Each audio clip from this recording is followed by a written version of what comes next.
결혼한 지 3년이 지나도록 아이가 생기지 않자 시어머니는 제 얼굴에 소금물을 끼얹으며 꽉 막힌 성녀라고 소리를 질렀습니다.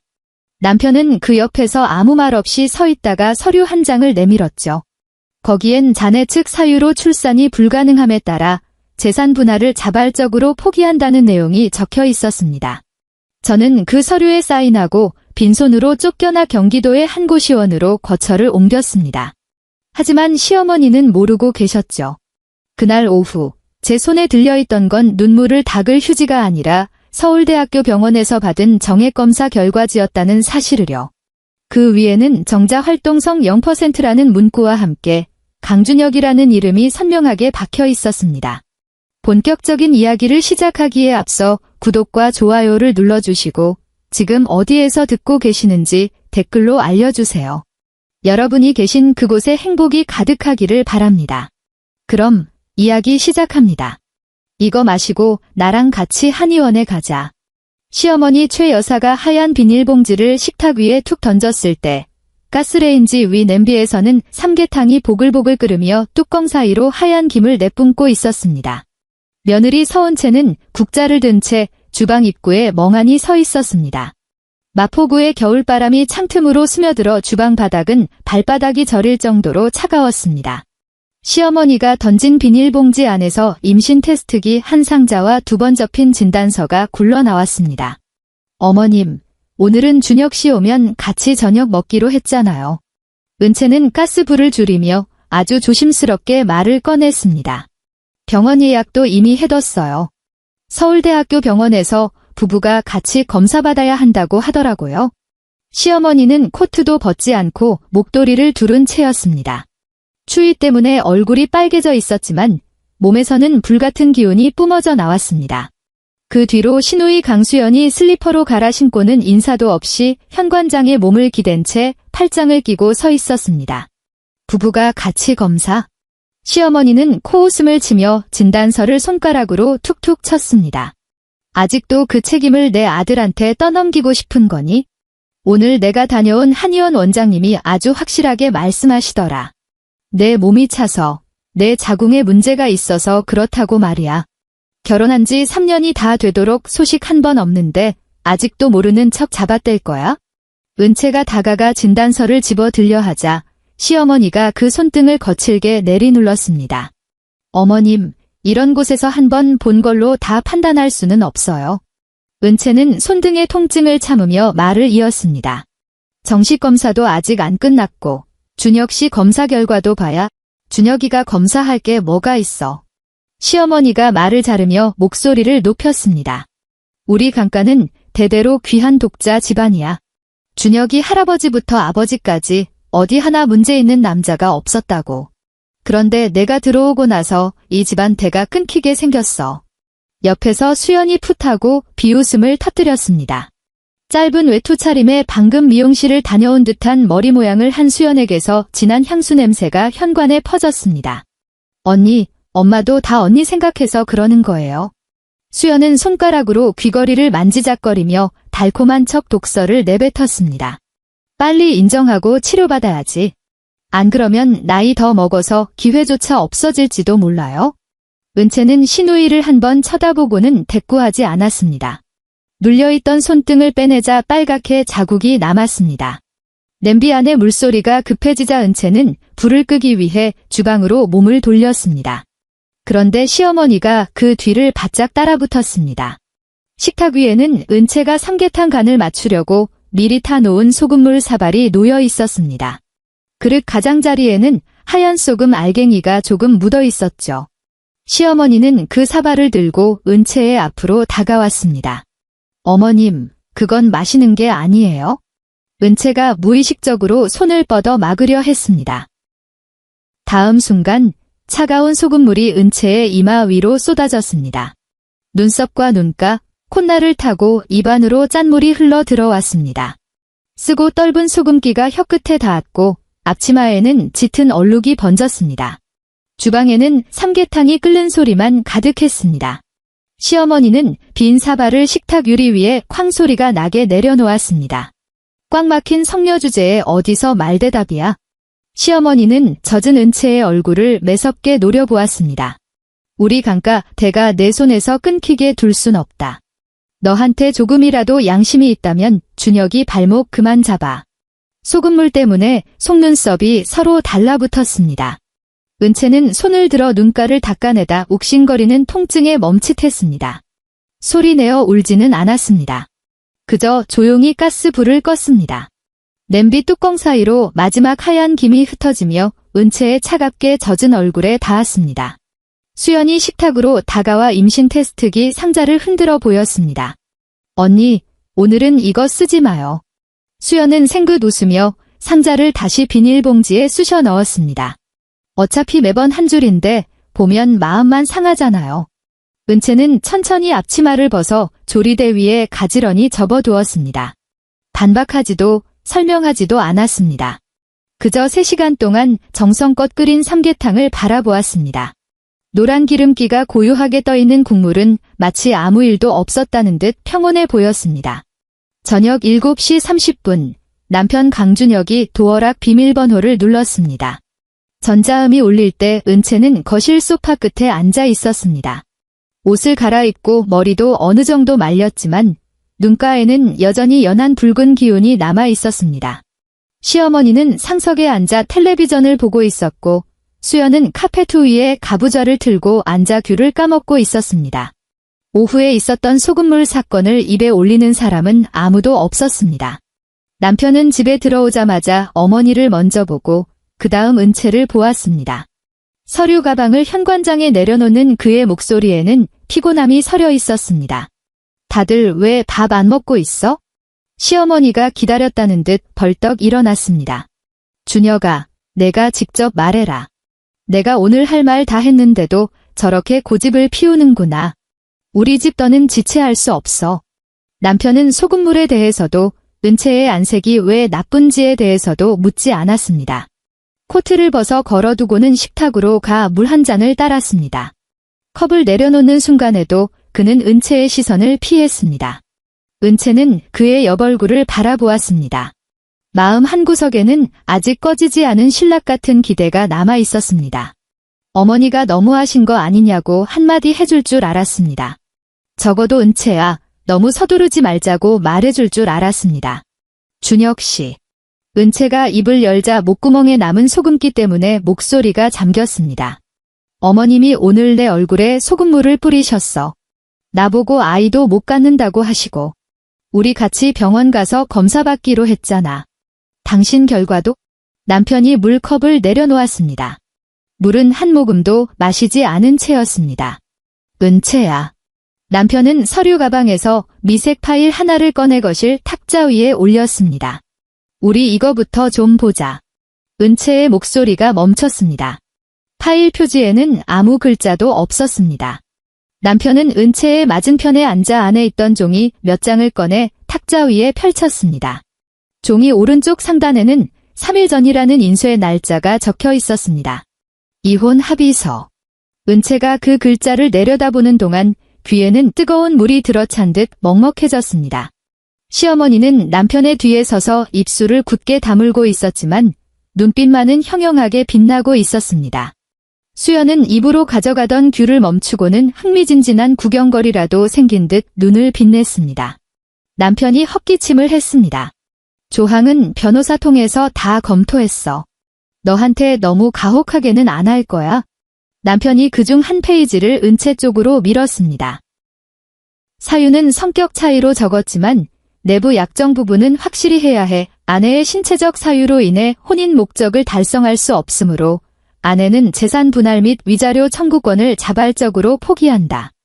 은채의 시선이 아내의 신체적 사유라는 글자에 머물렀습니다. 손가락으로 종이 끝을 살짝 만져보았습니다. 종이는 건조하고 단면은 날카로웠습니다. 손가락 끝이 살짝 긁혔지만 피는 나지 않았고 가느다란 하얀 줄만 남았습니다. 3일 전부터 준비한 거야? 은채가 고개를 들어 남편을 보았습니다. 남편은 부정하지 않았습니다. 그는 파일에서 펜을 꺼내 종이 옆에 두었습니다. 시간을 끄는 건 서로에게 좋지 않아. 어머니도 연세가 있으시고 늘 손주를 보고 싶어 하셨잖아. 알다시피 우리 집은 나 하나뿐이고. 그래서 당신도 내 문제라고 생각하는 거야? 은채가 물었습니다. 남편은 미간을 찌푸렸습니다. 마치 당연한 걸 왜 묻느냐는 표정이었습니다. 지금 누구 탓을 하자는 게 아니야. 남편은 시어머니의 눈치를 보며 말을 이었습니다. 사실은 우리한테 아이가 없다는 거지? 벌써 3년이야. 은채 너도 지치고 나도 지쳤잖아. 시어머니가 즉시 말을 받았습니다. 그래, 준혁이 말이 맞다. 시어머니는 은채의 옆에 앉아 갑자기 부드러운 말투로 바꿨습니다. 하지만 그 목소리는 더 소름 끼쳤습니다. 은채야, 넌 아직 젊은이 나가서 새로 시작할 수 있어? 우리 강가 집안이 너 하나만 마냥 기다릴 순 없잖니? 여자가 시집을 왔으면 가장 중요한 도리가 뭔지 너도 잘 알 거 아니냐? 수연이 귤을 씹으며 우물거리는 목소리로 거들었습니다. 언니, 합의서 내용 충분히 배려한 거래요. 괜히 밖으로 소문나서 사람들이 물어보면 언니만 더 창피해져요. 은채는 신우이에게서 시선을 돌려 다시 남편을 바라보았습니다. 준혁 씨, 서울대학교 병원 검사 말이야.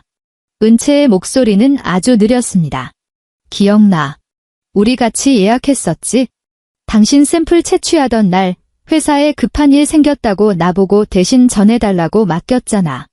남편의 눈꺼풀이 미세하게 떨렸습니다. 그런 이야기를 지금 왜 해? 남편은 펜을 집어들려 하며 화제를 돌리려 했습니다. 말 돌리지 마. 결과 나오고 나서 당신이 계속 바쁘다고 안 갔잖아. 은채가 말을 이어갔습니다. 그래서 내가 가서 받아왔어. 거실에 순간 정적이 흘렀습니다. 시어머니가 즉시 미간을 모으며 물었습니다. 무슨 결과? 남편의 손이 펜 위에서 멈췄습니다. 그는 은채를 쳐다보았고 그의 얼굴에는 처음으로 변화가 생겼습니다. 그건 미안함이라기보다 숨겨왔던 골칫거리가 들통날까 봐 느끼는 짜증에 가까웠습니다. 은채야. 남편이 목소리를 낮췄습니다. 어머니 앞에서 헛소리하지 마. 은채는 몇 초간 그를 바라보았습니다. 지난 3년 동안 이런 목소리를 너무나 많이 들어왔습니다. 식사 때 시어머니가 남편에게만 좋은 생선살을 발라주며 남자는 밖에서 일하느라 고생하니 많이 먹어야 한다고 할 때 옆에 앉은 은채는 그저 웃으며 밥을 더 펐습니다. 제사 전날 밤 10시까지 야근하고 돌아와서도 과일을 깎아야 했을 때 남편은 소파에 누워 거머니 성격 원래 저러시니 내가 좀 참아라고만 했습니다. 매달 월급의 상당 부분을 공동계좌로 이체했지만 시어머니는 여자가 애를 못 낳으면 돈을 아무리 벌어와도 집구석 같지가 않다고 핀잔을 줬습니다. 은채는 늘 생각했습니다. 자신이 잘 설명하고 남편을 곤란하게 만들지 않는다면 결혼 생활이 조금씩 나아질 거라고요. 하지만 눈앞에 놓인 합의서 인쇄 날짜는 3일 전이었습니다. 그날 밤에도 남편은 은채를 안아주며 요즘 고생 많지? 주말에 맛있는 거 먹으러 가자고 속삭였었습니다. 은채는 종이에서 손을 떼었습니다. 알았어. 그녀가 말했습니다. 남편은 멍해졌습니다. 시어머니도 당황한 듯하더니 이내 재촉했습니다. 그럼 얼른 사인해라. 은채는 펜을 들었습니다. 펜촉이 종이에 닿을 때 손목은 떨리지 않았습니다. 서명란에 서은 채 세 글자를 적어 내려갔습니다. 마지막 획을 긋는 순간 소금물이 말라붙어 얼굴이 당기는 느낌이 다시 느껴졌습니다. 남편이 합의서를 챙기려 손을 뻗자 은채가 서류 끝을 눌렀습니다. 조건이 하나 있어? 은채가 말했습니다. 시어머니가 즉시 눈을 부라렸습니다. 무슨 조건? 애도 못 낳는 주제에 돈이라도 챙겨가겠다는 거야? 은채는 시어머니를 보지 않고 남편만 쳐다보았습니다. 보증금 중에서 내가 보탰던 부분, 그리고 이번 달 월급은 가져갈 거야. 그 외엔 아무것도 안 가질게. 은채는 한자 한자 분명하게 말했습니다. 가구, 가전, 차, 다 안 건드려. 공동계좌에 들어있는 내 월급 이체 기록, 당신도 잘 알 거 아냐. 남편은 잠시 침묵했습니다. 시어머니가 입을 열려 하자 남편이 손을 들어 막았습니다. 알았어. 이체해줄게. 시어머니는 못마땅한 듯 소파 팔걸이를 탁 쳤습니다. 준혁아, 이럴 때 저런 돈을 왜 줘? 남편은 어머니에게 대답하지 않았습니다. 그는 서류를 챙겼습니다. 마치 오랫동안 밀린 숙제를 끝낸 듯한 표정이었습니다. 은채는 그가 서류를 파일에 넣고 닫는 모습을 지켜보았습니다. 동작이 아주 깔끔하고 단호했습니다. 그 순간 은채는 깨달았습니다. 자신은 이 집의 아내가 아니었다는 것을요. 그저 제 기능을 못하는 부품처럼 취급받아 이 집에서 해체되었을 뿐이었습니다. 짐을 싸서 나가는 날은 토요일이었습니다. 하늘에서는 아주 고운 눈발이 흩날리고 있었습니다. 마포구 아파트 단지 아래 은채는 혼자 2개의 여행 가방을 끌고 길가에 서 있었습니다. 가져갈 수 있는 짐을 최소한으로 줄였습니다. 겨울옷 몇 벌, 각종 자격증, 전공 서적 몇 권, 그리고 오래된 휴대폰 속에 저장된 자료들 뿐이었습니다. 남편은 회사에 일이 있다고 했고 시어머니는 허리가 아프다고 했습니다. 수연은 오후에 피부과 예약이 있다며 얼굴도 비추지 않았습니다. 엘리베이터 문이 닫히기 직전 시어머니가 문틈으로 고개를 내밀고 경고했습니다. 앞으로 준혁이한테 연락할 생각 마라. 헤어졌으면 남이야. 여자가 처신을 똑바로 해야지. 은채는 고개를 한번 끄덕이고는 엘리베이터에 올라탔습니다. 건물 밖으로 나오자 매서운 바람이 불어왔습니다. 택시가 도착하기 전 그녀는 건물 앞에 서서 목도리를 여몄습니다. 그때 위쪽 창문이 열렸습니다. 수연이 커피잔을 든 채 고개를 내밀었습니다. 언니, 다음 생에는 꼭 애 낳을 수 있는 여자로 태어나요. 옆을 지나가던 노부부가 그 소리에 뒤를 돌아보았습니다. 은채는 고개를 들지 않았습니다. 그저 외투 주머니에서 휴대폰을 꺼내 호출한 택시 정보를 확인했습니다. 화면이 켜지자 오래된 휴대폰 사진첩에 저장된 사진 한 장이 살짝 보였습니다. 서울대학교 병원. 검사 항목. 강준혁. 활동 정자수. 제로. 당시 의사는 아주 덤덤한 말투로 결과지를 건넸었습니다. 본인이 직접 오셔서 상담받으셔야 합니다. 재검사가 필요할 수도 있으니 너무 미리 결론 내리지는 마시고요. 은채는 병원 복도 의자에 앉아 그 종이를 들고 남편을 2시간 동안 기다렸었습니다. 남편은 오지 않았습니다. 그저 어머니 몸이 안 좋으시니 저녁에 집에서 얘기하자는 문자 한 통만 보냈을 뿐이었죠. 그날 밤 시어머니는 식탁 상석에 앉아 돌아가신 시아버지가 꿈에 나타나 집안에 손주가 없다고 나무라셨다는 이야기를 늘어놓았습니다. 남편은 고개를 숙이고 밥만 먹었고 은채를 쳐다보지도 않았습니다. 은채는 입을 열고 싶었지만 여자가 병원 이야기를 입에 올리면 부정탄다는 시어머니의 말에 가로막혀 결국 아무 말도 하지 못했습니다. 이제 그녀는 눈발 속에 서서 주머니 속의 휴대폰을 꽉 쥐었습니다. 그 보고서를 꺼내 보여주지 않았습니다. 아직 남편을 지켜주고 싶어서가 아니었습니다. 지금 당장 그걸 보여준들 저 집안 식구들이 곧바로 무릎을 꿇지 않을 것임을 너무나 잘 알았기 때문입니다. 그들은 보고서가 조작되었다고 의심하거나 은채가 검체를 바꿔치기 했다고 몰아세울 것이 뻔했습니다. 여자의 마지막 남은 자존심까지 바닥에 내팽개칠 사람들이었습니다. 택시가 길가에 멈춰 섰습니다. 기사가 내려서 짐을 트렁크에 실어주며 어디로 가느냐고 물었습니다. 은채는 경기도 안산의 한 주소를 말했습니다. 기사는 백미러로 그녀를 한번 슬쩍 쳐다보고는 더 묻지 않았습니다. 차가가 아파트를 벗어날 때쯤 수연의 창문은 이미 닫혀 있었습니다. 은채는 뒷좌석에 앉아 휴대폰 화면을 껐습니다. 차창에 비친 자신의 얼굴이 보였습니다. 창백하고 차가웠으며 눈 밑에는 짙은 그림자가 드리워져 있었습니다. 그녀는 손을 배 위에 올렸습니다. 아무것도 느껴지지 않는 텅 빈 느낌이었습니다. 가자. 자신에게 속삭였습니다. 오직 자신에게만 들릴 정도로 낮은 목소리였습니다. 안산의 고시원은 좁은 골목 끝에 있었습니다. 복도에서는 1년 내내 컵라면 냄새와 세제 냄새가 섞여 났습니다. 한 달 임대료는 28만 원이었고 침대는 폭이 1.2m밖에 되지 않았습니다. 벽 쪽에 작은 책상 하나를 놓으니 몸을 돌릴 공간조차 없었습니다. 창문은 앞 건물 회색 벽을 마주보고 있어 낮에도 불을 켜야 했습니다. 은채는 첫날 밤 잠을 이루지 못했습니다. 옆방에서는 누군가 밤새 통화를 했고 복도 끝 공동주방에서는 냄비 뚜껑 떨어지는 소리가 들려왔습니다. 그녀는 침대 끝에 앉아 자격증과 전공 서적을 플라스틱 상자에 하나씩 정리해 넣었습니다. 그리고 오래된 휴대폰을 가장 안쪽에 깊숙이 넣어 두었습니다. 이혼 절차가 마무리된 후 그녀는 편의점 야간 아르바이트를 시작했습니다. 밤 11시부터 아침 7시까지 취객들의 계산을 돕고 출근하는 사람들을 위해 삼각김밥을 데우고 새벽 3시에는 바닥을 닦았습니다. 낮에는 몇 시간 눈을 붙인 뒤 오후에 도서관에 가서 사회복지사 자격시험 공부를 했습니다. 한 번은 편의점 점장이 졸고 있는 은채를 보고 카운터를 똑똑 두드렸습니다. 은채 씨, 한 10분만 쉴래? 은채는 즉시 자세를 바로 하고 손님에게 거스름돈을 건넸습니다. 아니에요. 괜찮습니다. 그녀는 말을 마치고 덧붙였습니다. 감사합니다. 점장님. 괜찮은 게 아니었습니다. 그저 쓰러질 곳이 없었을 뿐이었습니다. 겨울이 지나갈 무렵 그녀는 숨통이 트일 만큼의 첫 목돈을 모았습니다. 봄이 오고 고시원 아래 벚꽃이 사흘 만에 비에 져버린 날 그녀는 자격증을 따냈습니다. 시청에서 나오는 길에 서류 봉투를 꽉 쥐고 버스를 기다렸습니다.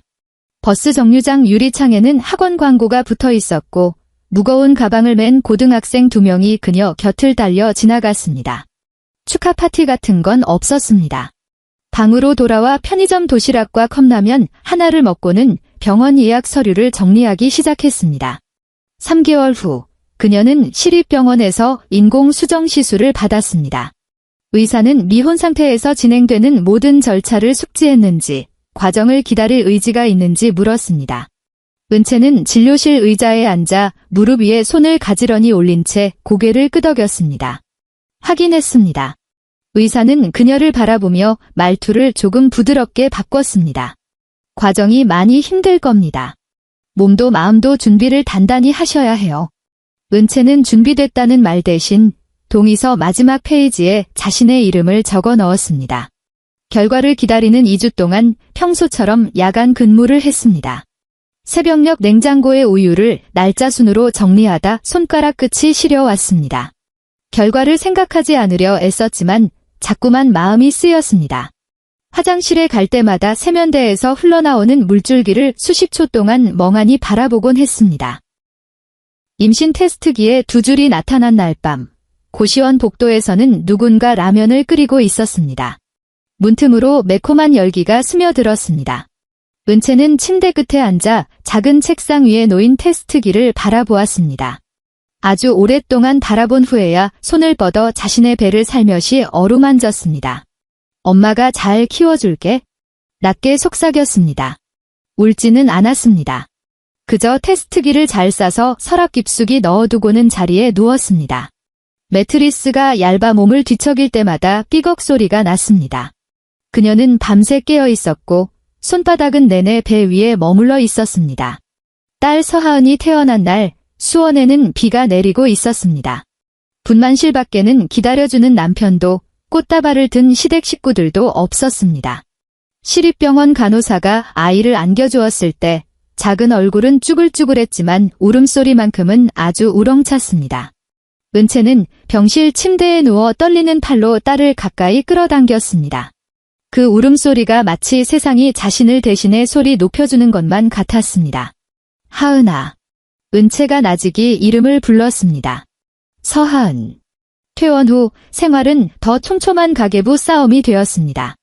분유, 기저귀, 월급, 수험서. 은채는 아이가 잠든 뒤에 책을 보고 아이가 깨기 전에 밥을 하는 법을 익혔습니다. 처음엔 복지기관에서 계약직으로 일하며 공부를 계속했고 결국 정신건강 임상심리사 자격증까지 따냈습니다. 면접을 보러 갈 때마다 늘 같은 감색 코트를 입었고 달아서 하얗게 된 소매 끝은 안으로 살짝 접어 넣었습니다. 하은이가 돌을 지났을 무렵 그녀들은 고시원을 벗어나 수원의 작은 아파트로 이사했습니다. 방은 작았지만 화장실 문을 따로 닫을 수 있었고 창밖으로는 편의점 간판과 그리 높지 않은 나무 한 그루가 보였습니다. 이사한 날 밤 하은이는 종이 상자를 잡고 일어서서 창문을 두드리며 까르르 웃었습니다. 은채는 바닥에 앉아 아직 뜯지 않은 전등을 손에 쥐고 있었습니다. 딸의 웃음소리를 듣고 있자니 차갑기만 하던 방 안의 하얀 벽이 조금은 따스하게 느껴졌습니다. 월급이 189만 원에서 340만 원으로 올랐을 때도 은채는 아무에게도 말하지 않았습니다. 그저 자동이체 저축 금액을 조금 올리고 하은이에게 발에 딱 맞는 운동화 한 켤레를 사주었을 뿐입니다. 하은이는 새 신발을 신고 매장을 2바퀴나 뛰어다니다 돌아와 은채의 다리를 껴안았습니다.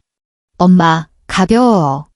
은채는 허리를 숙여 아이의 신발끈을 고쳐 매주었습니다. 그럼 이걸로 하자. 상담센터의 일은 생각보다 기운이 많이 빠지는 일이었습니다. 매일 다른 사람들의 결혼 문제, 불안, 고부 갈등, 직장 내 괴롭힘을 들어야 했습니다. 밤늦게 집에 돌아와도 귀에는 여전히 사람들의 목소리가 맴돌았습니다. 그녀는 내담자들에게 휴지를 건네고 그들의 부서진 말들을 문장으로 정리해 주었습니다. 가끔 상담실에 앉은 여성이 나지막이 묻곤 했습니다. 제가 너무 예민한 걸까요? 시어머니는 그냥 하시는 말씀인데. 그럴 때면 은채는 펜을 내려놓고 상대를 바라보았습니다. 자신이 맞는지 틀린지 급하게 판단하지 않으셔도 됩니다. 그녀의 목소리는 평온했습니다. 먼저 확인해야 할 건 하나예요. 당신이 상처받았는지 아닌지 말입니다. 그 말은 아주 오래전 자신에게 해주고 싶었던 말이기도 했습니다. 하은이가 4살이 되던 해, 은채는 강남의 한 유명 심리상담소의 수석 상담사로 스카우트 되었습니다. 계약서에 적힌 연봉을 그녀는 2번이나 확인했습니다. 사인하기 전 그녀는 인사 담당자에게 물었습니다. 야근 빈도는 어느 정도인가요? 담당자는 웃으며 대답했습니다. 예약이 꽉 찼을 때는 힘들겠지만 저희는 상담사의 개인 시간을 존중합니다. 서 선생님의 경력이라면 이 정도 대우는 당연한 겁니다. 은채는 펜을 꽉 쥐었다가 힘을 뺐습니다. 그녀는 사인했습니다. 새 직장은 강남의 조용한 건물에 있었습니다. 상담실은 큰 창문이 있어 채광이 좋았고 카페트는 부드러웠습니다. 데스크 직원은 미리 예약 기록을 준비해 두었습니다. 은채가 상담사용 의자에 처음 앉았을 때 그녀는 팔걸이에 손을 올리고 몇 초간 가만히 있었습니다. 5년 전 고시원 작은 책상에서 공부하던 시절에는 책상이 조금만 흔들려도 물컵이 쓰러지곤 했습니다. 지금 그녀는 정돈된 책장 앞 의자에 앉아 있고 문 밖에는 그녀를 서 선생님이라 부르는 사람들이 있었습니다. 하은이도 유치원에 갈 나이가 되었습니다. 분당에 있는 한사립 유치원의 비용은 만만치 않았습니다. 은채는 몇 번이고 계산기를 두드렸습니다. 자신의 옷값과 외식비를 줄였고 주말에 개인 시간을 쪼개 집단 상담을 늘렸습니다. 누군가와 비교하기 위해서가 아니었습니다. 그저 하은이가 밝은 교실에서 자라길 바랐고 낮잠 시간에 옆방의 전화기 소리를 듣지 않게 해주고 싶었을 뿐입니다. 매일 아침 7시 은채는 하은이의 손을 잡고 유치원으로 향했습니다. 그녀는 주로 베이지색 코트를 입었고 머리는 어깨까지 오게 잘라놨게 묶었습니다. 하은이는 작은 책가방을 메고 폴짝폴짝 뛰며 길가에 떨어진 낙엽을 주우러 다녔습니다. 유치원 정문이 엄마들은 늘 새로운 소식에 밝았습니다. 저분이 서하은 엄마죠? 한 엄마가 목소리를 낮췄지만 다 들릴 정도였습니다. 싱글맘이라던데? 정말요? 전혀 안 그래 보이는데? 다른 엄마가 은채의 뒷모습을 보며 말했습니다. 옷도 점잖게 입고 차도 연식이 그렇게 오래된 건 아니잖아요. 요즘 세상에 그런 걸 누가 알겠어요. 아빠 없으면 나중에 초등학교 입학할 때도 번거로울 텐데. 은채는 다 들었습니다. 하지만 그녀는 무릎을 굽혀 하은이의 목도리를 외투 안으로 갈무리해 주었습니다. 엄마, 오늘 일찍 데리러 올 수 있어요? 하은이가 소매를 붙잡으며 물었습니다. 은채는 휴대폰으로 예약표를 확인하고 아이의 모자를 만져주었습니다. 오늘 마지막 상담이 5시 30분에 끝나니까 엄마가 제일 먼저 교실 앞에 와 있을게. 하은이는 만족스러운 듯 고개를 끄덕이고 선생님 품으로 뛰어갔습니다. 그날 밤 은채는 집에 돌아와 오래된 휴대폰을 정리했습니다. 상담소의 자료 백업 방식이 바뀌면서 예전 자격증 사진과 증명서 스캔본을 다시 분류해야 했기 때문입니다. 휴대폰 배터리가 거의 없어 충전기를 꽂자 화면이 눈부시게 밝아졌습니다. 사진첩을 한 장씩 넘겼습니다. 고시원의 좁은 침대, 하은이가 갓 태어났을 때의 발도장, 첫 계약서 사진들. 그러다 그 병원 보고서 사진이 툭 튀어나왔습니다. 강준혁, 무정자증. 은채는 식탁 앞에 앉아 화면 위에 손가락을 멈췄습니다. 주방 조명이 손등을 비췄고 그곳엔 더 이상 소금물 자국은 없었습니다. 하지만 그녀는 여전히 소금물이 뺨을 타고 귓 속으로 흘러내리던 그 차가움을 기억하고 있었습니다. 한참을 바라보았지만 삭제하지 않았습니다. 그녀는 사진을 암호화된 앨범에 저장하고 원본은 개인 클라우드에 백업했습니다. 비밀번호 설정을 마친 뒤 휴대폰을 끄고 하은이의 방으로 걸어갔습니다. 딸은 그림책 한 권을 손에 쥔 채 입을 살짝 벌리고 깊이 잠들어 있었습니다. 은채는 방 안으로 들어가 하은이의 손밑에 있던 책을 조심스럽게 빼냈습니다. 하은이는 몸을 뒤척이며 작은 목소리로 엄마를 불렀습니다. 여기 있어? 은채가 허리를 숙여 아이를 다독였습니다. 보고서를 보관하는 건 언젠가 다시 돌아가 과거를 들춰내 복수하기 위함이 아니었습니다. 그녀에겐 그럴 기력도 관심도 없었습니다. 다만 인생이 그녀에게 가르쳐준 것이 있었습니다. 어떤 물건은 무기가 아니라 문잠금 장치라는 사실을요. 밖에서 누군가 다시 억지로 문을 열고 들어오려 할 때 자물쇠가 어디 있는지 알아야 했습니다. 같은 도시 안에서 남편 강준혁의 삶은 그녀보다 훨씬 순탄해 보였습니다. 이혼한 지 1년 반 만에 그는 재혼했습니다. 상대는 회사 후배인 백은지였는데 그보다 6살 연하였고 눈치가 아주 빨랐습니다. 시어머니는 새 며느리가 마음에 쏙 들었습니다.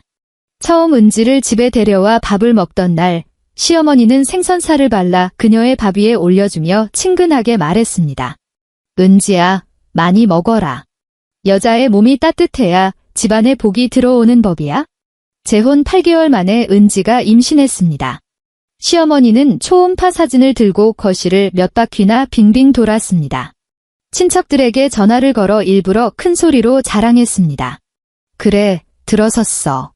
우리 준혁이는 원래 아무 문제 없었다니까? 예전에 괜히 시간만 버린 거지? 남편은 소파에 앉아 은지의 살짝 불러온 배를 바라보며 묘한 해방감을 느꼈습니다. 그는 은채가 언급했던 그 검사 보고서를 다시 떠올리지 않았습니다. 그때는 그저 그녀가 억울한 마음에 자신에게 책임을 전가하려 한다고만 생각했습니다. 아들 강준우가 태어난 날 시어머니는 아이를 안고 한참을 울었습니다. 우리 강가 집안의 핏줄이 드디어 왔구나. 시어머니는 포대기를 토닥이며 눈시울을 붉혔습니다. 준우야, 할머니가 널 얼마나 기다렸는지 모른다. 남편은 그 옆에서 미소를 짓고 있었습니다.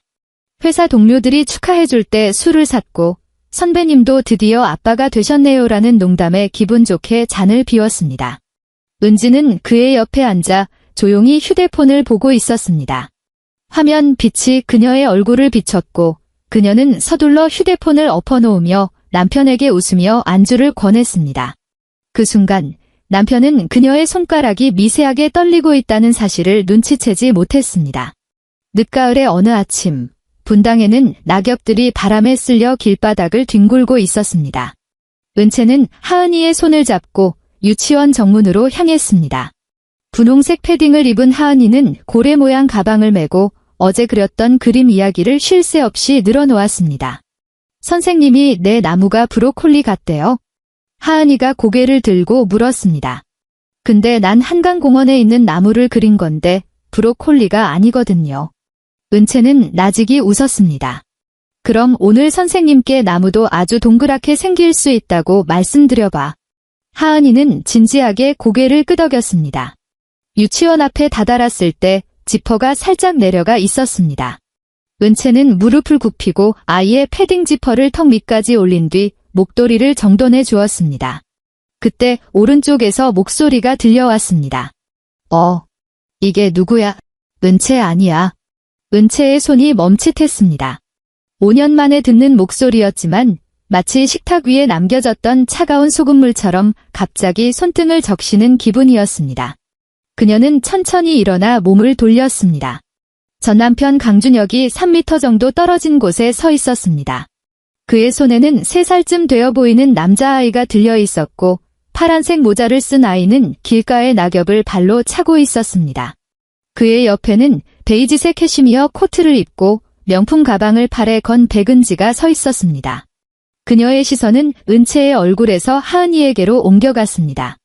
남편은 처음엔 당황한 듯 하더니 곧 하은이의 얼굴을 빤히 쳐다보았습니다. 하은이는 은채의 뒤로 숨으며 얼굴을 반쯤 내밀었습니다. 모르는 아저씨였지만 엄마의 손이 갑자기 아주 단단해졌다는 것을 느꼈습니다. 온기라고는 전혀 느껴지지 않는 단단함이었습니다. 남편의 표정은 금세 바뀌었습니다. 입꼬리를 올리며 비열한 웃음을 지었습니다. 그는 은지에게 나직이 한마디를 건넸고 은지는 입을 가리며 짧게 웃음을 터뜨렸습니다. 유치원 정문이 몇몇 학부모가 발걸음을 멈췄습니다. 선생님도 아이들의 가방을 받아주다 말고 이쪽을 돌아보았습니다. 설마 이거 내 애는 아니지? 남편이 일부러 목소리를 높였습니다. 양손을 외투 주머니에 찔러 넣은 채였습니다. 난 인정 못한다고. 은지가 재빨리 말을 받았습니다. 그녀는 자기 아들의 머리를 쓰다듬으며 웃으며 말했습니다. 그러게요. 우리에겐 이미 준우가 있는데 말이죠. 서은채 씨, 혼자 아이 키우느라 고생이 많으시겠어요.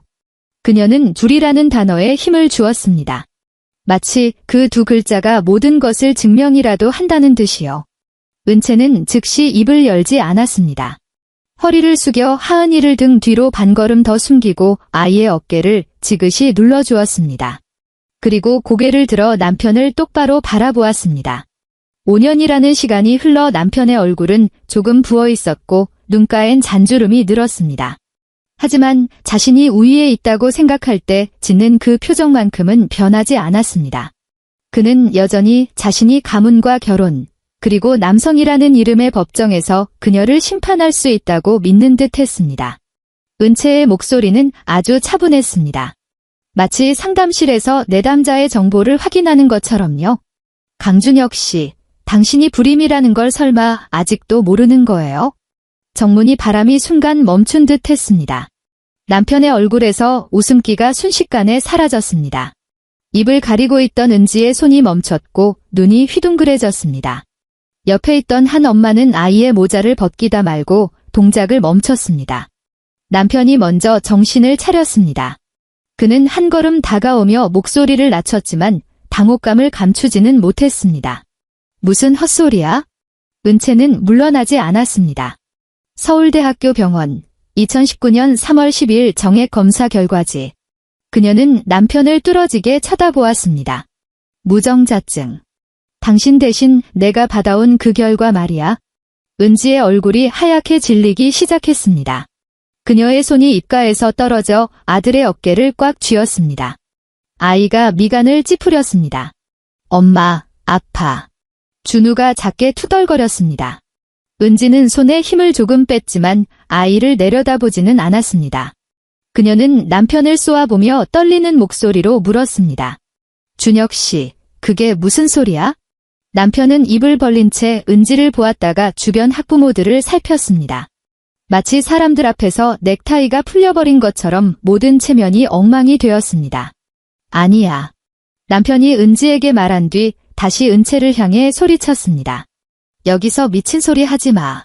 당신이 애 못 낳아서 쫓겨나 놓고 어디서 근본도 없는 애를 데려와서 날 모함해? 은채는 가방에서 휴대폰을 꺼냈습니다. 주변 사람들에게 보여주지는 않았지만 남편의 눈앞에서 화면을 한번 띄웠습니다. 화면에는 암호화 앨범 속의 썸네일이 보였고 병원 로고와 이름은 충분히 선명했습니다. 모함할 필요 없어요. 은채는 휴대폰을 다시 가방에 넣었습니다. 방금 한 질문에 대답해준 것뿐이니까. 하은이는 당신 아이가 아니에요. 그리고 당신은 평생 친자식을 가질 수 없죠. 은지가 뒤로 한 걸음 물러나다 낙엽을 밟아 바스락 소리가 났습니다. 그녀는 자신이 데리고 있는 아이를 보았다가 다시 남편을 보았습니다. 그 눈빛에는 더 이상 기고만장함은 없었고 벼랑 끝으로 밀려난 사람의 공허함만 가득했습니다. 은채는 은지를 쳐다보며 평온한 어조를 유지했습니다. 그러니 백은지 씨. 그녀가 말했습니다. 그 아이는 도대체 누구의 아이인가요? 그 말이 떨어지자마자 정문 앞은 아수라장이 되었습니다. 사람들이 낮게 세상에 라고 수군거렸고 어떤 이는 아이를 안고 서둘러 안으로 들어갔습니다. 휴대폰을 꺼내드는 사람도 보였습니다. 유치원 선생님이 급히 다가와 아이들 앞을 가로막았습니다. 부모님들, 여기서 이러시면 안 됩니다. 선생님의 목소리도 긴장되어 있었습니다. 아이들 먼저 들어갈게요. 하은이는 은채의 코트 자락을 꽉 쥐었습니다. 은채는 허리를 숙여 딸을 보았고 얼굴에 냉기가 조금 가셨습니다. 하은아, 먼저 선생님 따라 들어가 있어. 은채는 딸의 눈을 맞췄습니다. 엄마가 금방 데리러 갈게. 하은이는 남편과 은지를 한 번씩 번갈아 보고는 고개를 끄덕였습니다. 고래 가방끈을 고쳐매고 선생님의 품으로 들어갔습니다. 들어가기 전 아이가 다시 한번 뒤돌아 불렀습니다. 엄마, 일찍 와야 해. 그럴게. 은채가 대답했습니다. 남편이 은채의 팔을 붙잡으려 손을 뻗었습니다. 당신, 똑바로 말해. 그의 목소리가 파들파들 떨렸습니다. 그 보고서 뭐야? 당신이 조작한 거지? 은채는 몸을 옆으로 비켜 그의 손을 피했습니다. 확인하고 싶으면 병원 가서 재검사 받아봐요. 그녀는 유치원 정문이 폐쇄회로 텔레비전을 가리킨 뒤 다시 남편을 보았습니다. 강준혁 씨, 여기 아이들이 있습니다. 추태 부리지 마세요. 남편의 손이 공중에서 멈췄습니다. 그때 은지가 벼랑간 날카로운 비명을 지르듯 소리쳤습니다. 당신 다 알고 있었지? 알고 있으면서 말 안 한 거지? 은지는 남편을 노려보며 손가락 마디가 하얘지도록 주먹을 쥐었습니다. 준혁 씨, 말 좀 해봐. 남편은 은지를 돌아보며 얼굴을 일그러뜨렸습니다. 난 몰랐어. 저 여자가 거짓말하는 거야. 은채는 더 이상 그곳에 머물지 않았습니다. 가방끈을 정리하고 두 사람 곁을 지나쳐 걸어갔습니다. 은지의 옆을 지날 때 은은한 향수 냄새가 났습니다. 5년 전 수연이 풍기던 그 비싼 향수 냄새와 비슷했습니다. 겉으론 화려하지만 속의 불안함을 감추지 못하는 그런 냄새였습니다. 차를 주차해둔 곳으로 걸어가 문을 열었습니다. 운전석에 앉아 핸들 위에 손을 올리고 잠시 숨을 고른 뒤 시동을 걸었습니다.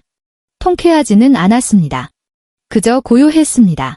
마치 수년 동안 누군가 발로 차대던 문을 안에서 드디어 잠가버린 듯한 기분이었습니다. 그날 오후 남편은 혼자 서울아산병원 비뇨의학과를 찾았습니다.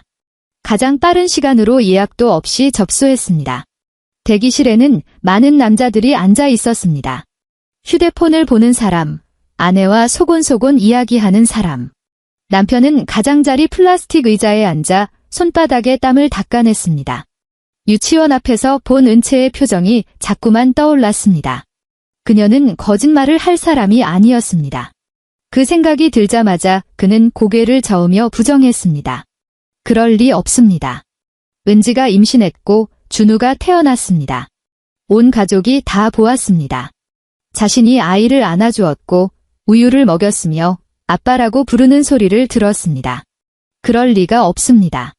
의사는 그의 기초 기록을 본 뒤 재검사를 권했습니다. 진료실을 나오는 남편의 눈에 복도 조명이 눈이 시릴 정도로 밝게 비쳤습니다. 그는 은지에게 전화를 걸었습니다. 신호음이 가고 연결되자 건너편에서 짐을 싸는 듯 부스럭거리는 소리가 들렸습니다. 어디야? 남편이 물었습니다. 준우 데리고 친정가 있어? 어머니가 계속 전화하시는데 못 견디겠어? 당신 좀 진정되면 다시 얘기해. 남편은 병원 복도에서 화를 억눌렀습니다. 나 병원이야. 이틀 뒤에 결과 나와. 전화 너머가 잠시 조용해졌습니다. 은지의 숨소리가 수화기를 타고 들려왔습니다. 당신 정말 그 여자 말을 믿는 거야? 남편은 눈을 감았습니다. 아무 문제 없으면 결과지가 증명해주겠지? 은지는 바로 대답하지 않았습니다. 몇 초 뒤, 그녀는 차갑게 쏘아붙였습니다. 그래요. 가서 확인해봐요. 확인하고 나서 나한테 사과하는 거 잊지 말고요.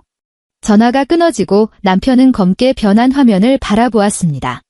평소처럼 바로 화가 나지는 않았습니다. 그저 손가락 끝이 시려올 뿐이었습니다. 이틀 후, 결과가 나왔습니다. 비폐쇄성 무정자증. 의사는 보고서를 책상 위에 올려놓으며 최대한 전문적인 말투를 유지하려 애썼습니다. 이 결과는 추가 정밀 검사가 필요합니다만 현재 상태로 봐서는 자연 임신 가능성이 극히 낮습니다. 그러니 뒷말은 남편의 귀에 들어오지 않았습니다. 그는 종이 위의 숫자를 멍하니 응시했습니다. 대기실 의자도, 의사의 하얀 가운도, 벽시계도 모두 멀게만 느껴졌습니다. 머릿속에 갑자기 준우의 얼굴이 떠올랐습니다. 동글동글하고 잘 웃던 아이. 눈도, 코도 자신을 닮지 않았습니다. 예전에 시어머니가 아이가 외가를 닮았다고 했을 때 그는 대수롭지 않게 넘겼었습니다. 남편은 벌떡 일어났습니다. 의자 다리가 바닥을 긁으며 찢어지는 소리를 냈습니다. 휠체어를 타고 지나가던 노인과 부딪힐 뻔하자 간호사가 급히 휠체어를 붙잡았습니다. 선생님, 조심하세요. 남편은 고개를 숙여 사과하고는 보고서를 낚아채듯 들고 밖으로 나갔습니다. 마포구 아파트로 차를 몰고 돌아가는 동안 그는 신호 대기 때마다 브레이크 밟는 것도 잊을 정도로 정신이 나갔습니다. 집 앞에 도착해 도어락 비밀번호를 누르는데 2번이나 틀렸습니다. 문이 열리자 거실에는 스탠드 조명 하나만 켜져 있었습니다. 은지는 식탁에 앉아 있었고 준우는 방에서 자고 있었습니다. 시어머니는 근처 찜질방에 가셨는지 보이지 않았습니다. 은지는 남편 손에 들린 서류 봉투를 보고 얼굴을 굳혔다가 이내 억울한 표정으로 바꿨습니다. 결과 나왔어. 이제 전처가 얼마나 독한 여자인지 알겠지? 남편은 아무 말도 하지 않았습니다. 그는 식탁으로 다가가 보고서를 탁자 위에 내던졌습니다. 종이가 은지의 앞으로 미끄러졌습니다. 은지는 슬쩍 보고서를 훑어보더니 입술에 핏기가 서서히 가셨습니다. 그녀는 보고서를 집어들지도 못한 채 손을 탁자 끝에 얹었습니다. 의사도 오진할 수 있어? 남편은 픽 하고 웃었습니다. 짧은 웃음소리였지만 웃는 게 아니었습니다. 2군데 병원이야. 남편은 손가락으로 종이를 톡톡 쳤습니다. 5년 전 서울대학교 병원, 그리고 지금 아산병원. 어디를 더 가야 하니? 은지가 고개를 들었습니다. 목소리가 앙칼지게 변했습니다. 미쳤어. 정말 그 여자 말을 믿는 거야? 그 여자, 우리 집에서 쫓겨날 때 원한 품었으니까 당연히 복수하고 싶겠지. 혼자 애 키우는 여자애가 그 애를 어디서 데려왔는지 어떻게 알아? 말하는 대로 다 믿어? 남편의 손이 탁자를 짚었습니다. 준우 누구 애야? 그가 물었습니다. 은지의 안색이 변했습니다. 당신 어떻게 나한테 그런 말을 해? 그녀는 의자 등받이를 잡으며 눈을 크게 떴습니다. 내가 당신한테 시집와서 애 낳아주고 당신 어머니 모시고 살았는데 이제 와서 그런 소리를 해? 남편은 보고서를 집어들었다가 다시 거칠게 내려놓았습니다. 묻잖아. 준우 누구 애냐고. 은지의 입술이 파르르 떨렸습니다. 그녀는 방으로 들어가려 했지만 남편이 가로막았습니다. 준우 건드리지 마. 내 아들이야. 은지가 소리쳤습니다. 방 안에서 잠에서 깬 아이의 울음소리가 들려왔습니다. 그 소리에 2 사람은 동시에 멈칫했습니다. 은지의 얼굴에 당혹감이 스쳤고 그녀는 방으로 달려가려 했습니다.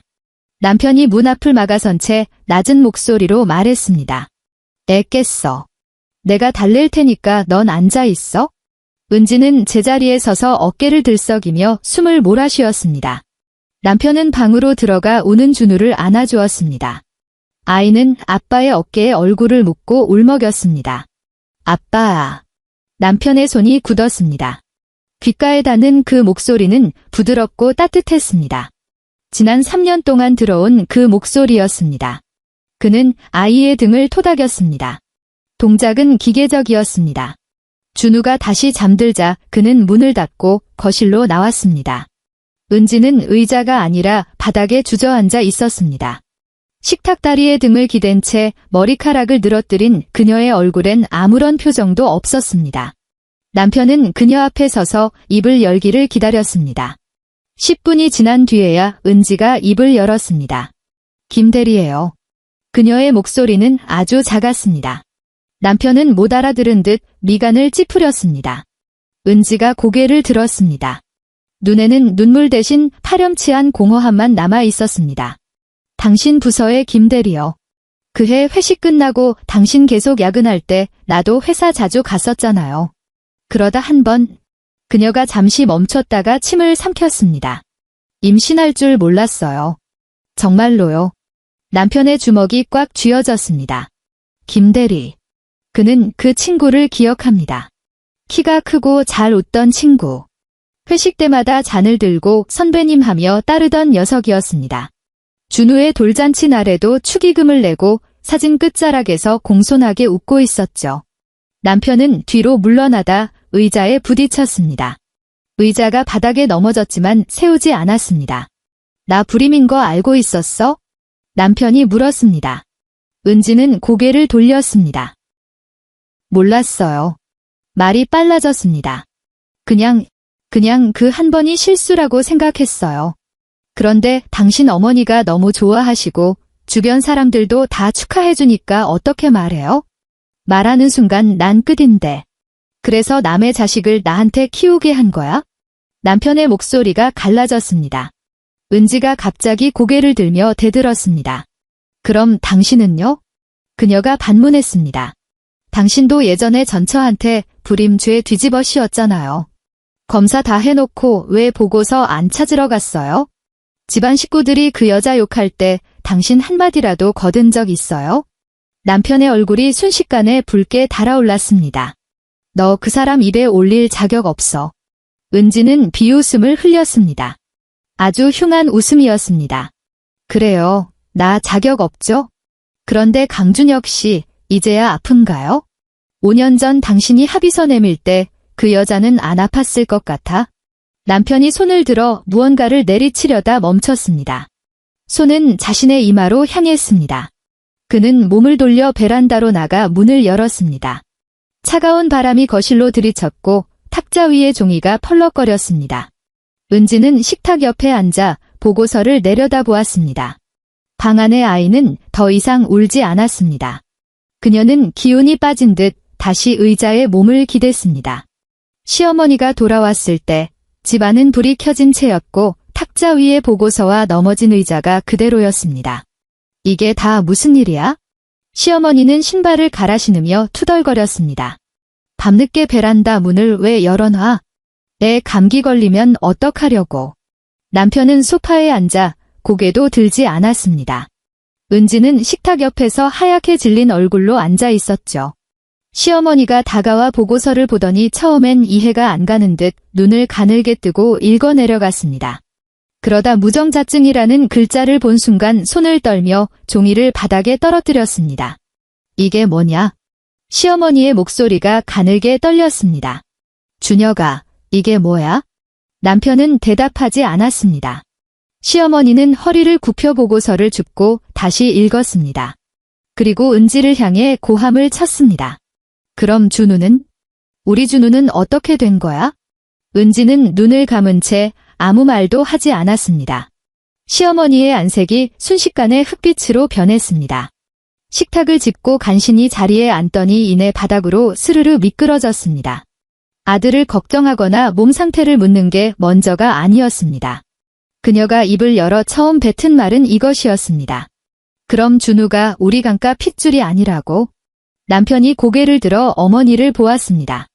시어머니는 아들을 보지 않았습니다. 바닥을 치며 통곡하기 시작했습니다.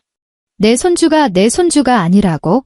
내가 돌잔치를 열어주고 금반지까지 해줬는데 친척들 앞에서 3년이나 안고 다녔는데 우리 애가 아니라고. 은지가 자리에서 일어났습니다. 표정은 이미 마비된 듯 무덤덤했습니다. 어머니, 애가 자고 있어요. 시어머니가 벌떡 일어나 그녀를 가리켰습니다. 너 입 닥쳐. 이 사기꾼 같은 년. 내가 저 서은채보다 더 말을 하던 시어머니가 갑자기 멈췄습니다. 서은채. 그 이름이 5년 전 주방에서 끓던 삼계탕 냄새와 소금물 냄새를 타고 돌아온 듯 했습니다. 시어머니의 손가락이 허공에서 멈췄고 입이 벌어졌습니다. 그녀는 자신이 하얀 사발을 들었던 그날을 떠올렸습니다. 은채가 젖은 얼굴로 조리대 앞에 서서 준혁 씨 검사 결과도라고 말하려던 것을 자신이 가로막았던 그 순간을요. 시어머니의 울음소리가 끊겼습니다. 그녀는 바닥을 짚은 채 숨을 거칠게 몰아쉬었습니다. 남편이 어머니를 보며 덤덤하게 말했습니다. 엄마, 그때 은채가 제 검사 결과 이야기했었어요. 시어머니의 어깨가 움찔거렸습니다. 난 몰랐다. 시어머니가 즉시 발뺌했습니다. 내가 어떻게 알았겠어? 내가 말도 안 해줬는데? 남편은 헛웃음을 지었지만 눈은 충혈되어 있었습니다. 저도 결과를 들으러 가지 않았으니까요. 그가 말했습니다. 무서웠거든요. 시어머니는 입을 다물었습니다. 그녀는 바닥에 앉아 머리핀이 풀려 머리카락이 헝클어진 채로 갑자기 늙어버린 듯 했습니다. 손을 뻗어 휴대폰을 찾아 연락처를 뒤졌습니다. 서원채의 옛 번호가 여전히 있었지만 전화를 걸어도 기계적인 안내음만 흘러나왔습니다. 옛날 문자들을 뒤져보았습니다. 마지막 메시지는 5년 전 제사 과일을 미리 씻어두라고 재촉하던 내용이었습니다. 시어머니는 그 메시지를 뚫어지게 바라보며 몇 번이나 자판을 눌렀지만 무슨 말을 해야 할지 알 수 없었습니다. 미안하다는 말. 그 세 글자는 너무 가벼웠습니다. 사발에 담긴 소금물조차 덮을 수 없을 만큼요. 그 후 강가 집안은 산산조각이 났습니다. 남편은 이혼과 친자 확인 소송을 제기했습니다. 은지는 처음엔 거부하다 결국 변호사 앞에서 침묵했습니다. 감정 결과가 나왔고 친자 관계가 성립되지 않음이 확인되었습니다. 남편은 결과지를 받았을 때 소리를 지르거나 종이를 찢지 않았습니다. 그저 차분히 접어 봉투에 넣었을 뿐입니다. 그는 은지를 상대로 손해배상 청구 소송을 시작했습니다. 변호사는 혼인 기간 동안의 기망행위, 양육비 지출, 정신적 고통을 근거로 소송을 준비했고 청구 금액은 아주 높았습니다. 남편은 그 숫자를 보며 5년 전 은채에게 내밀었던 합의서를 떠올렸습니다. 그때는 자네의 신체적 사유라는 말로 그녀를 밀어냈지만 이제 똑같은 서류가 자신에게 돌아왔고 그 무게는 감당하기 힘들 정도로 무거웠습니다. 회사 탕비실에서 김대리를 마주쳤습니다. 김대리는 그를 보자마자 표정이 굳었지만 평소처럼 고개를 숙여 인사했습니다. 선배님, 좋은 아침입니다. 남편은 주먹을 휘두르지 않았습니다. 주먹을 꽉 쥐었을 때 병원 복도에서 부딪힐 뻔했던 휠체어가 떠올랐고 자신을 아빠라고 부르던 준우가 생각났습니다. 주먹 한 방으로 끝내기엔 이 모든 것이 너무나 비극적인 농담 같았습니다. 그는 자리로 돌아가 친자 확인 결과 복사본을 서류 봉투에 넣었습니다. 그리고 회사 윤리위원회에 김대리와 관련된 재반 사항을 절차대로 제출했습니다. 오후에 김대리가 불려갔습니다. 사무실은 쥐 죽은 듯 조용해졌고 키보드 치는 소리조차 작게 들렸습니다. 누군가는 훔쳐보았고 누군가는 바쁜 척 고개를 숙였습니다. 일주일 뒤 김대리는 퇴사했습니다. 회사 내부 공지에는 일신상의 사유라고 적혀 있었지만 모르는 사람은 아무도 없었습니다. 그렇다고 남편이 이긴 것도 아니었습니다. 집에 돌아오면 준우가 없었습니다. 식탁 옆에는 여전히 유아용 의자가 놓여 있었습니다. 시어머니는 몇 번이나 치우려다 차마 손을 대지 못했습니다. 은지가 아이를 데리고 친정으로 갔고 이혼 소송 기간 동안 변호사의 권고에 따라 아이를 따로 만나지 않았습니다. 그날 밤 남편은 아이 방 문 앞에 섰습니다. 벽에는 여전히 준우가 비뚤비뚤하게 그린 자동차 그림이 붙어 있었습니다. 침대 위에는 눈 한쪽이 떨어진 공룡 인형이 놓여 있었습니다. 공원에 갔을 때 사주었던 것이었습니다. 남편은 인형을 집어들고 작은 침대 끝에 앉았습니다. 한참을 앉아 있다가 인형을 제자리에 내려두었습니다. 다음 날 그는 은채를 찾기 시작했습니다. 공통 지인들과는 연락이 거의 끊긴 상태였습니다. 어떤 이는 말해주지 않았고 어떤 이는 그녀가 상담 일을 한다는 정도만 알고 있었습니다. 남편은 수소문 끝에 강남의 한 상담소 이름을 알아냈습니다.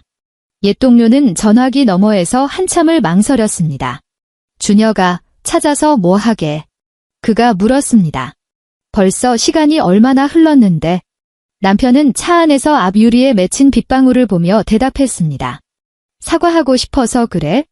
상대방은 잠시 침묵했습니다.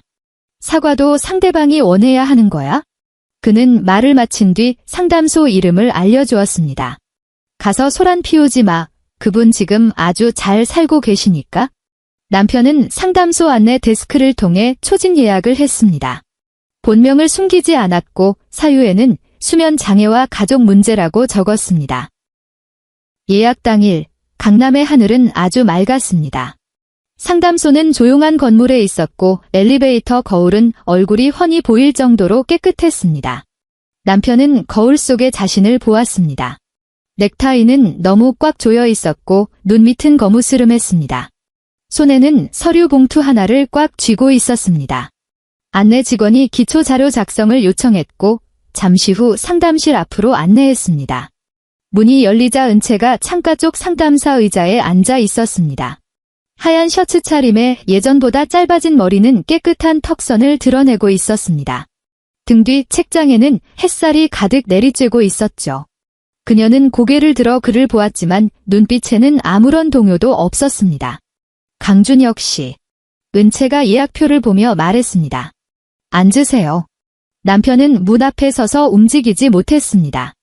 5년 전 앞치마를 두르고 바닥을 닦으며 시어머니 앞에서 고개를 숙이던 은채가 아니었습니다. 그녀는 그곳에 앉아 소리 높이지도 방어하지도 아첨하지도 않았습니다. 방 안의 의자, 티슈, 시계가 모두 제자리에 있었고 공기조차 그녀의 통제하에 있는 듯 했습니다. 남편의 눈시울이 뜨거워졌습니다. 그는 한 걸음 다가서며 갈라진 목소리로 말했습니다. 은채야, 미안해. 그때 내 문제였어. 우리 엄마도, 나도. 은채가 손을 들어 그의 말을 멈추게 했습니다. 강준혁 씨. 그녀의 목소리는 평온했습니다. 여기는 상담실입니다. 남편이 굳어버렸습니다. 은채는 탁자 위에 기록 노트를 덮고 그를 응시했습니다. 상담을 받으러 오신 거라면 작성하신 수면 문제부터 말씀해 주세요. 그게 아니라면 지금 나가주세요. 초진 비용 15만 원은 데스크에서 결제하시면 됩니다. 남편의 입술이 달싹였습니다. 난 그냥 미안하다고 말하고 싶었어. 은채는 몇 초간 그를 바라보다 입을 열었습니다. 들었습니다. 남편의 어깨가 조금 풀리는 듯 했습니다. 그 세 글자가 마치 허락이라도 되는 줄 알았는지 그는 말을 이어가려 했습니다. 하지만 은채는 이미 기록 노트를 탁자 중앙으로 밀어놓은 상태였습니다. 하지만 사적인 대화는 나누지 않습니다. 그녀가 못 박았습니다. 강준혁 씨와 시어머니의 죄책감을 덜어드리는 건 제 업무가 아닙니다. 남편의 손에 들린 서류 봉투가 구겨졌습니다. 은채야, 난 결과가 그런 줄 몰랐어. 그가 급히 말을 쏟아냈습니다. 정말 몰랐어. 그때 무서워서 결과를 듣지 않았고 아무 문제 없을 거라고만 생각했어. 어머니가 그런 말씀하실 때도 내가 너무 비겁했어. 은채는 말을 자르지 않았고 위로하지도 않았습니다. 그가 말을 마칠 때까지 기다렸다가 물었습니다. 강준혁 씨, 오늘 이 만남을 통해 무엇을 얻고 싶으신가요? 남편은 멍해졌습니다. 뭐라고? 사과하고 난 뒤에 제가 어떻게 하길 바라시나요? 은채가 그를 쳐다보았습니다. 용서해주길 바라나요? 괜찮다고 말해주길 원하세요? 아니면 당신의 고통을 덜어주길 바라나요? 그것도 아니면 당신이 그렇게 나쁜 사람은 아니라는 걸 확인받고 싶은 건가요? 남편의 얼굴이 서서히 창백해졌습니다. 상담실 안은 고요했습니다. 시계 초침 소리가 유난히 크게 들렸습니다. 은채가 말을 이었습니다. 만약 당신의 불면증이나 수치심, 이혼에 대해 상담받고 싶다면 다른 상담사를 소개해 드릴 수 있습니다. 우리는 과거에 사적인 관계가 있었기에 제가 상담을 맡을 수는 없으니까요. 남편은 고개를 숙이고 구겨진 봉투를 내려다보았습니다. 하은이. 그가 어렵게 입을 뗐습니다. 잘 지내고 있어? 은채의 시선이 조금 차가워졌습니다. 그건 당신이 물어볼 범위가 아닙니다. 남편이 고개를 들었습니다. 눈에 핏발이 서 있었습니다. 다른 뜻은 없어. 지금 유감이 많으시다는 건 알겠습니다. 은채의 말투는 여전히 전문적이었지만 더 이상 부드럽지는 않았습니다. 하지만 하은이는 당신의 유감을 채워줄 대상이 아닙니다. 당신과는 아무런 상관이 없는 아이니까요. 그 말이 끝나자 남편은 마치 의자에 못 박힌 듯 주저앉았습니다. 그는 앉아 있었지만 균형을 잡지 못해 무릎이 탁자 끝에 부딪히며 소리를 냈습니다. 은채는 자리에서 일어나 문 쪽으로 걸어갔습니다. 오늘은 여기까지 하죠? 그녀가 문을 열었습니다. 결제는 데스크에서 도와드릴 겁니다. 앞으로 상담 이야기라는 핑계로 찾아오지 마세요. 남편은 자리에서 일어났습니다. 문을 나서려다 잠시 멈춰 섰습니다. 은채야.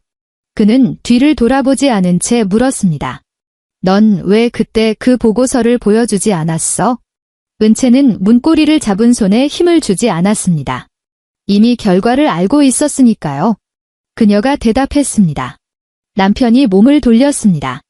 은채는 그를 보며 말을 마쳤습니다.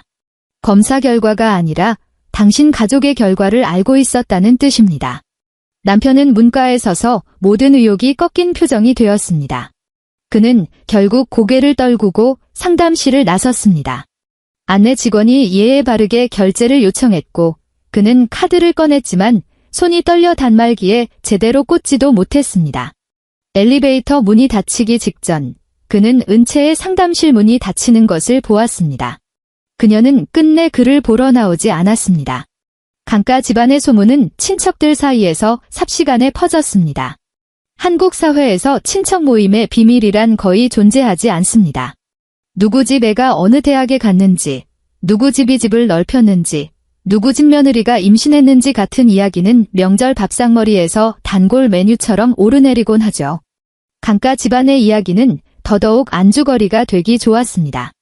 그토록 가문의 체면을 따지더니 결국 체면 때문에 망한 꼴이었으니까요. 그해 추석, 시어머니는 주방 구석에서 팔을 다듬고 있었습니다. 예전 같았으면 부엌을 진두지휘하며 누구는 고기를 너무 두껍게 썬다. 누구는 접시 세팅이 엉망이다. 누구는 어른 밥을 늦게 푼다며 사사건건 간섭했을 그녀였습니다. 하지만 지금 그녀는 허리를 굽힌 채 파 한 뿌리 한 뿌리를 씻으며 소매에 물이 튀어도 고개조차 들지 못했습니다. 사촌 동서들이 과일을 깎으며 낮게 수군거리는 소리가 들려왔습니다. 들었어. 예전 며느리한테 소금물을 뿌렸다며? 한 여자가 말했습니다. 다른 여자가 쯧쯧 혀를 찼습니다. 그러더니 정작 문제는 자기 아들한테 있었다니. 재산까지 포기하게 하고 내쫓았다며? 너무 독해. 지금 두 번째랑도 이혼했대요. 애도 친자식이 아니었다나 봐. 첫 번째 여자가 칼을 내려놓으며 덧붙였습니다. 말은 함부로 할 게 못 돼. 인과응보라는 게 정말 무서운 법이야? 시어머니 손에 들려있던 파가 뚝 부러졌습니다. 그녀는 고개를 들지 않은 채 부러진 팔을 바구니에 담았습니다. 수도꼭지를 너무 세게 틀어 물소리가 숨소리를 덮어버렸습니다. 거실에서는 친척들의 웃음소리가 이따금 들려왔습니다. 누군가 밥 먹으러 오라고 부르자 그녀는 서둘러 손을 닦으며 얼굴에 웃음을 지어 보였습니다. 간다. 가. 그녀의 웃음은 예전보다 훨씬 비굴해 보였습니다. 말수도 눈에 띄게 줄었죠.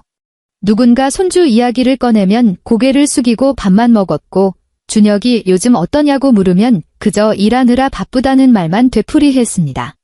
그녀는 더 이상 강가의 핏줄이니 여자의 돌이니 하는 말을 입에 올리지 못했습니다. 젊은 며느리들이 시어머니 흉을 봐도 그저 입가만 실룩거릴 뿐 참견하지 않았습니다. 설 제사 때 시어머니는 제사상 위치를 잘못 잡았습니다. 예전 같으면 남을 닥달했을 일을 이번엔 자신이 쩔쩔매며 다시 차렸습니다. 먼 친척 아주머니가 다가와 도와주며 나직이 말했습니다. 순자야, 천천히 해. 시어머니는 고개를 끄덕이며 접시만 쳐다보았습니다. 차마 상대방의 눈을 보지 못했습니다. 그 순간 그녀는 은채를 떠올렸습니다.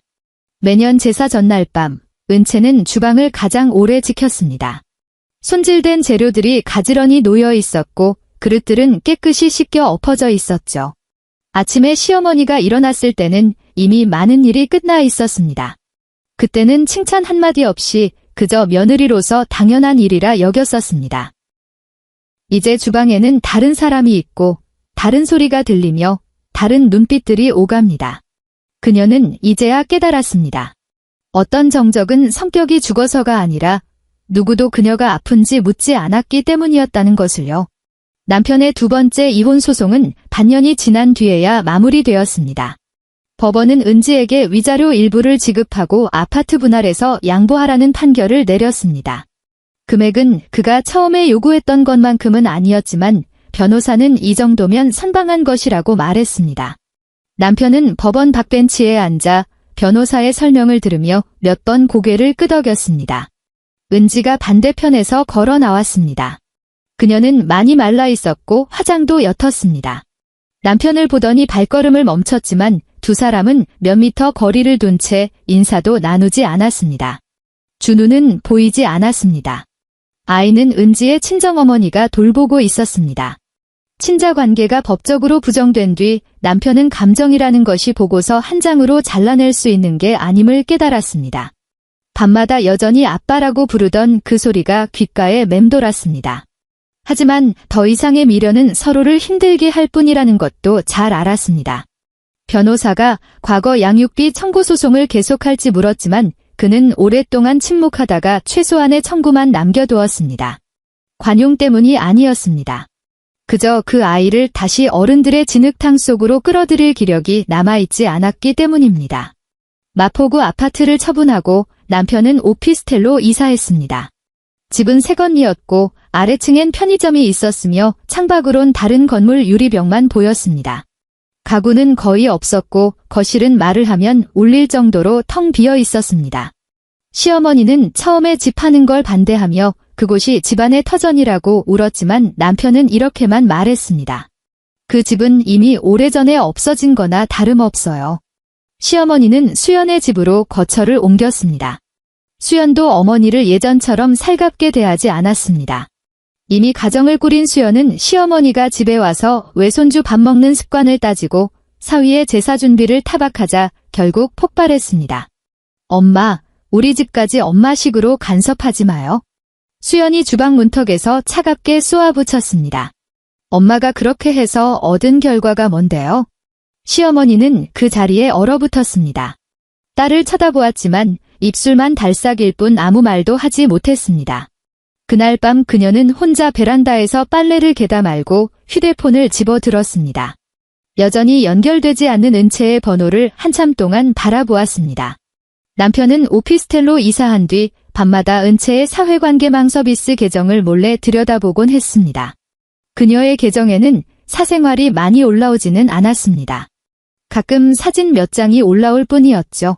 하은이가 공원에서 미끄럼틀을 타는 모습, 하은이가 식당에서 포크로 파스타를 돌돌 마는 모습, 피아노 앞에 앉아 등을 곧게 펴고 있는 모습 같은 것들이었습니다.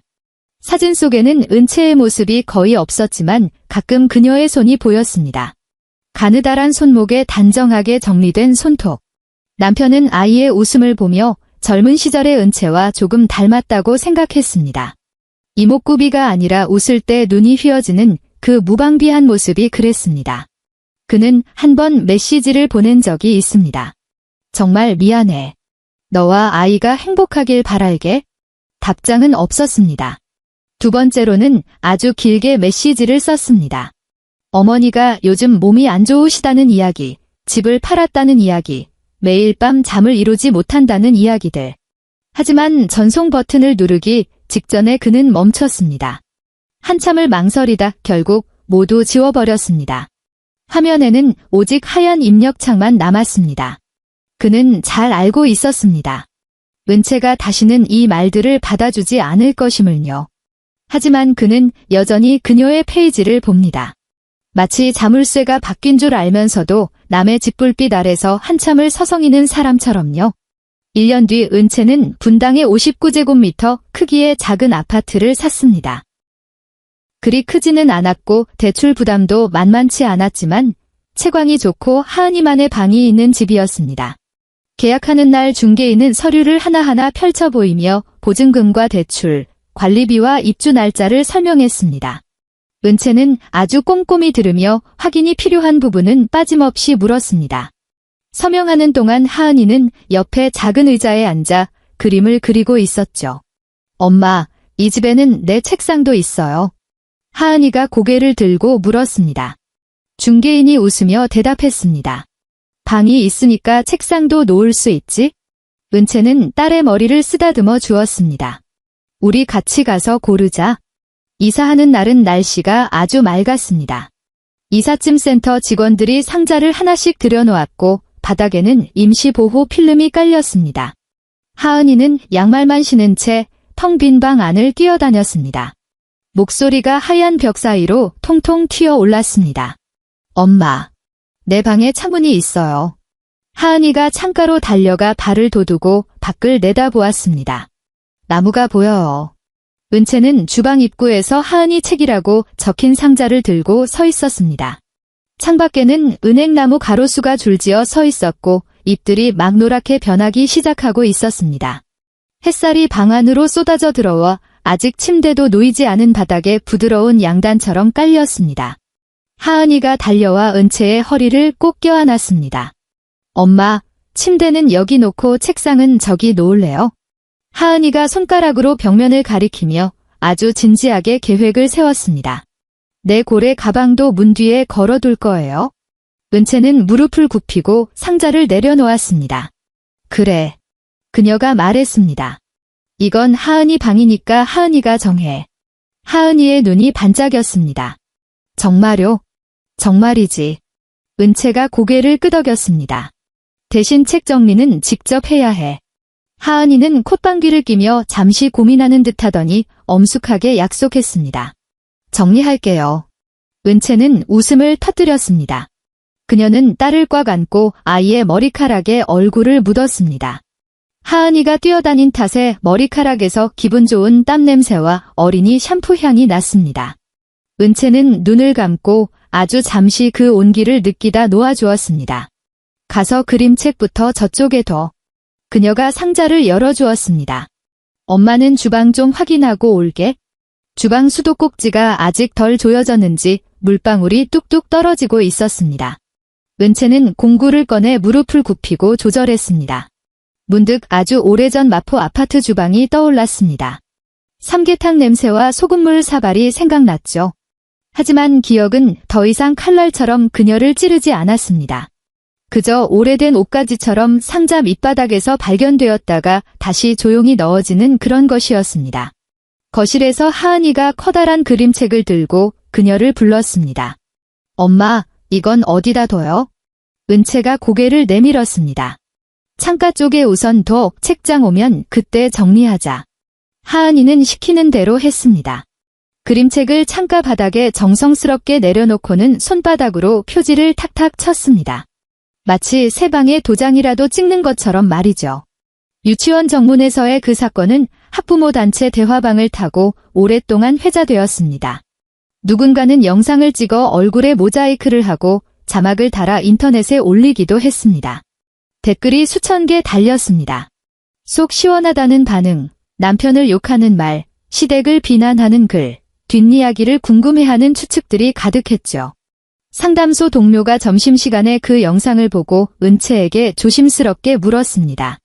서 선생님, 이거 선생님 아니세요? 은채는 동료가 내민 화면을 슬쩍 보고는 휴대폰을 받지 않았습니다. 전 안 봐요. 그녀가 말했습니다. 동료는 당황하며 서둘러 휴대폰을 거두었습니다. 죄송해요. 그냥 사람들이 다들 너무 멋있다고 하길래. 은채는 도시락 뚜껑을 닫으며 미소 지었습니다. 전 그날 그냥 아이 유치원 데려다 준 것뿐이에요. 그녀의 삶은 그 영상 때문에 다른 사람의 이야기가 되지 않았습니다. 아침엔 여전히 하은이를 유치원에 데려다 주었고, 낮엔 상담실에서 다른 사람들의 이야기를 들었으며, 밤엔 딸과 함께 그림책을 읽고 유치원 가정통신문을 확인했습니다. 주말에 예약이 없으면 그녀들은 근처 시장에 가서 과일을 샀고 가끔은 버스를 타고 한강공원에 놀러 갔습니다. 어느 주말 바람이 아주 부드럽게 불던 날이었습니다. 한강변 잔디밭에는 많은 가족이 모여 있었습니다. 돗자리를 펴고 앉은 사람들, 자전거를 타는 아이들, 비눗방울을 쫓아다니는 꼬마들. 은채는 정성껏 싼 주먹밥과 과일통을 꺼냈습니다. 하은이가 먼저 손을 뻗어 집으려 하자 그녀가 아이의 손등을 가볍게 찰싹 때렸습니다. 손부터 닦아야지. 은채가 물티슈를 건넸습니다. 하은이는 얌전하게 손을 닦고는 주먹밥을 두 입 먹더니 하늘을 나는 연의 마음을 빼앗겼습니다. 연은 아주 높이 날고 있었고 연줄은 햇살을 받아 가늘게 빛나고 있었습니다. 하은이는 고개를 젖히고 입가에 밥알을 묻힌 채 하늘을 올려다보았습니다. 엄마. 하은이가 연을 가리켰습니다. 나도 나중에 저렇게 높이 날 거예요. 은채도 고개를 들어 하늘을 보았습니다. 연이 바람에 흔들리더니 이내 줄을 잡은 사람에 의해 안정을 되찾고 더 높이 솟구쳐 올랐습니다. 그럴 거야. 은채가 말했습니다. 하은이가 고개를 돌려 진지하게 물었습니다. 그럼 엄마가 실을 잡고 있을 거예요?